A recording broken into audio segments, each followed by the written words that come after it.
सब समय का खेल है दोस्तों।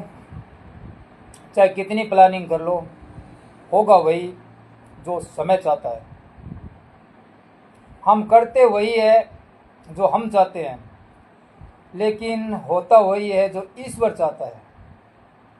हमें करना वो चाहिए जो ईश्वर चाहता है, फिर होगा वही जो हम चाहते हैं। तो दोस्तों, कहने का भावार्थ यही है कि हम अपनी मर्जी से कुछ भी करते हैं, वो नहीं होता। होता वही है जो भगवान चाहता है। हम अपनी मर्जी से कुछ करना चाहते हैं, वो नहीं होता। वक्त की और भगवान की कृपा से सब कुछ होगा। अपनी मर्जी से किया हुआ कुछ नहीं होगा। होगा वही जो वक्त चाहता है, होगा वही जो ईश्वर चाहता है। अब मेरी बात थाने किसी की लागी, जोर की लागी तो ले भगवान को नाम आगे और शेयर कर दो। जय करणी माता, जय गौ माता।